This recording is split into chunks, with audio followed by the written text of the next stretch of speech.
para eu não pecar contra ti. A tua palavra escondi, a tua palavra com atenção eu guardo no meu coração. Galerinha, como vocês estão? Hoje estamos aqui para mais uma aula da nossa escola dominical. Nós estamos conversando a respeito da história da criação que a gente encontra no livro de Gênesis. E na aula passada, vocês estão lembrados? Nós falamos a respeito de como Adão e Eva desobedeceram a Deus, pecaram contra Deus, cobiçaram, tiveram o desejo de serem iguais a Deus, foram enganados por Satanás e aí eles comeram do fruto que Deus havia dito para eles que eles não deveriam comer. A serpente enganou Eva e ela comeu do fruto e deu ao seu marido e os dois pecaram. No momento em que eles pecaram, que eles desobedeceram, que eles fizeram o que era errado diante de Deus, transgrediram a ordem de Deus, os seus olhos se abriram e eles viram que estavam nus. Neste momento eles perderam toda a inocência, toda aquela vontade de fazer o bem que existia neles, a alegria de viver no jardim, com os animais, com todas aquelas plantas maravilhosas que Deus havia criado. Eles desejaram se esconder da presença de Deus. Algo tão bom como era a comunhão que eles tinham com Deus, podiam conversar com Deus todos os dias ali no jardim, e aí eles tiveram medo, eles tiveram vergonha, eles se esconderam. Por que fizeram isso? Por causa do pecado, eles haviam pecado contra Deus e agora a maldade habitava o coração deles e aí eles se esconderam da presença de Deus. Nós vimos que Deus conversou com eles ali no jardim, perguntando para eles o que tinha acontecido e eles começaram a passar a culpa um para o outro, jogar a culpa um no outro. Adão disse que a culpa era da Eva, a Eva disse que a culpa era da serpente, e assim Deus chamou a atenção deles e disse que eles haviam feito muito mal, porque eles haviam transgredido a lei, eles haviam pecado, e como Deus havia dito, no dia em que eles comessem do fruto que não era permitido que eles comessem, eles certamente morreriam. E Deus ali conversou com eles e falou que as coisas a partir daquele dia seriam muito difíceis. Hoje nós vamos conversar sobre isso, porque ali naquele momento, no momento da queda, no momento em que Deus conversa com Adão, conversa com Eva, fala com a serpente, nós vemos que Deus fala sobre tudo aquilo que eles iriam perder. Ao pecar, eles tiveram uma grande perda. Então, ali em Gênesis 3, 23, o que foi que eles perderam? Eles perderam a oportunidade de continuar vivendo naquele jardim maravilhoso, desfrutando da comunhão e da presença de Deus todos os dias. Deus os visitava todos os dias, eles eram felizes. E agora, a partir deste momento em que eles pecaram, as coisas começaram a se tornar más. Toda a terra sofreu, todo o planeta, todas as gerações futuras iam ser marcados pelo pecado. Todas as pessoas que nascessem depois de Adão e Eva seriam manchados e marcados pelo pecado. Isso foi uma grande perda. Perderam aquele estado de poder estar eternamente na presença de Deus. E agora eles estavam longe da presença de Deus, sem poder ter comunhão com Deus, com o desejo muito grande no seu coração de só fazer o que é mal. Em si mesmos, eles não conseguiam escolher coisas boas. Eles só conseguiam fazer o mal, porque a partir de agora o mal era da natureza deles. E todos que nascessem da sua descendência também viriam marcados com o mal. É isso que a Bíblia diz. Iriam marcados com a mancha e com a marca do pecado. Então, uma grande perda, porque não foi só eles que sofreram, sofreu toda a terra. todas as coisas no planeta iam ser muito mais difíceis. Haveria choro, haveria pranto, haveria doenças, haveria dor, uma grande perda. E lá no jardim, também, nós vemos ao ler o relato de Gênesis, que além de todas as árvores que havia no jardim, a árvore do conhecimento do bem e do mal, que era a árvore que eles não podiam comer, as outras árvores todas, que davam todas as frutas que eles poderiam desfrutar, havia também uma árvore chamada a árvore da vida.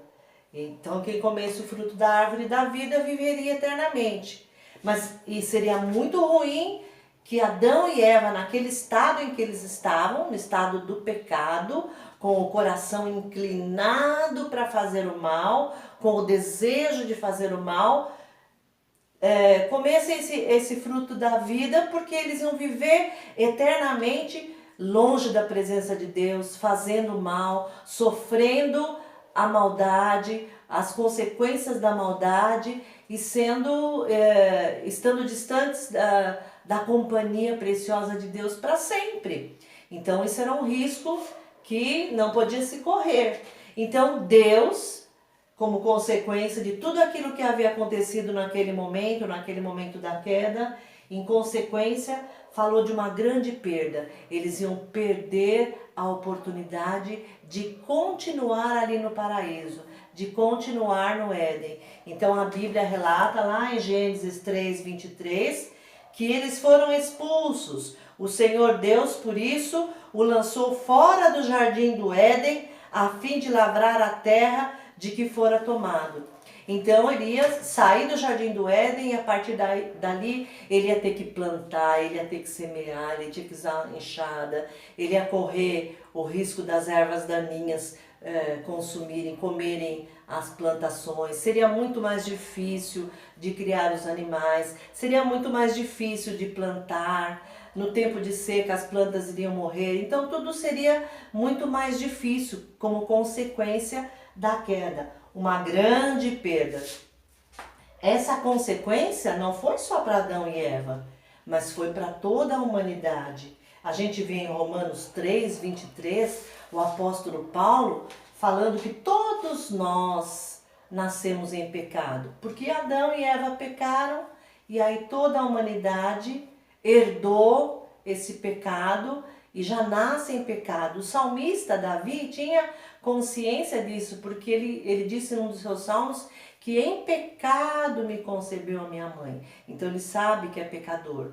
Todos os homens, a humanidade toda, sabe que nasceu distante de Deus, separado de Deus e em pecado contra Deus. Uma consequência seríssima.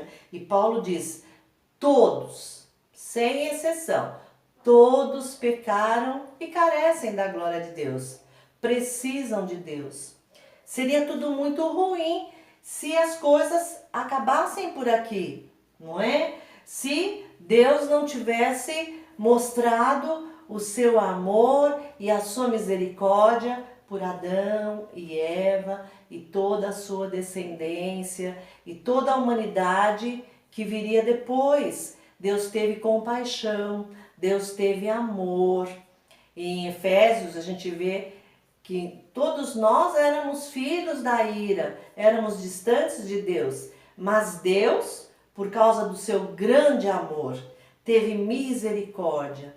E a misericórdia de Deus já se manifesta ali no jardim, porque além da perda, não ficou só na perda, houve uma perda sim. Todos nós nascemos em pecados e precisamos nos aproximar de Deus, mas por nós mesmos nós não somos capazes, porque já nascemos com a maldade em nós.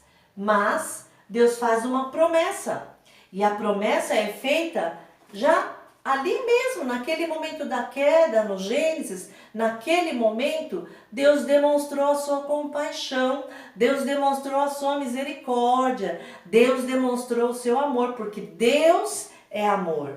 Deus teve que cumprir a sua justiça e expulsá-los do paraíso. Eles não poderiam mais entrar, diz que tinha um anjo, um arcanjo que ficava na porta próximo, guardando a árvore da vida para ninguém chegar perto, e com uma espada flamejante, está no versículo 24 do capítulo 3 de Gênesis. Então, eles foram expulsos do paraíso, foram expulsos do Éden, tiveram uma grande perda, mas lá Deus promete também, ao conversar com Adão e Eva e a serpente, Deus diz o seguinte no capítulo 3, versículo 15: porém inimizade entre ti e a mulher. Deus está dizendo que a serpente, a descendência da serpente, a descendência da mulher seriam inimigas. Porém inimizade entre ti e a serpente, entre a tua descendência e o seu descendente. Então Deus fala aqui de um descendente que viria num futuro. Eles não sabiam quando isso ia acontecer, mas eles viveram, e toda a humanidade viveu confiando nessa promessa de que viria um descendente que feriria a cabeça da serpente, que destruiria o pecado, que destruiria o mal. Esse descendente que Deus está falando aqui, está falando do seu Filho Jesus Cristo.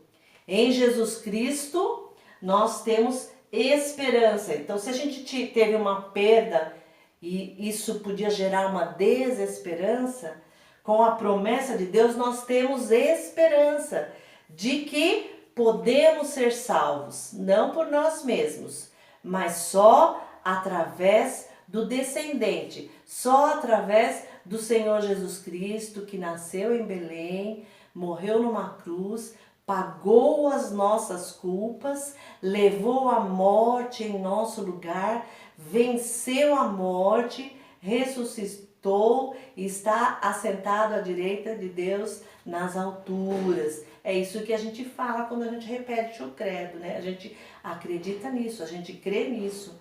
Então Deus promete lá em Gênesis 3,15 que no futuro um descendente resolveria toda essa questão do pecado, porque ele ia tomar sobre si o pecado. E aqueles que crescem nesse descendente e aqueles que confiassem na promessa desse descendente obteriam a graça do Senhor. E em João 3,16, a gente vê Deus,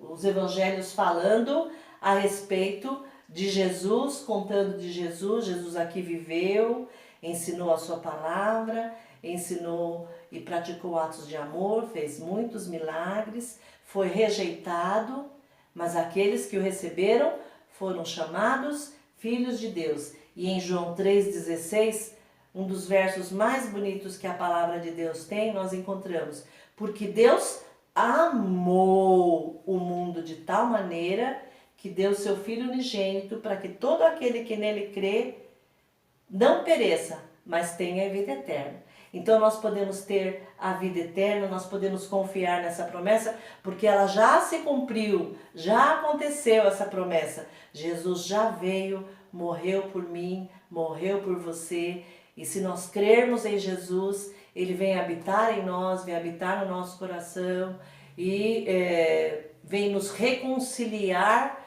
com Deus, né? Sabemos que somos pecadores, mas nós confiamos que Deus, que em Jesus Cristo, morreu pelo nosso pecado, e pelo sangue de Jesus nós podemos ser lavados do nosso pecado e acaba a nossa inimizade contra Deus, não é?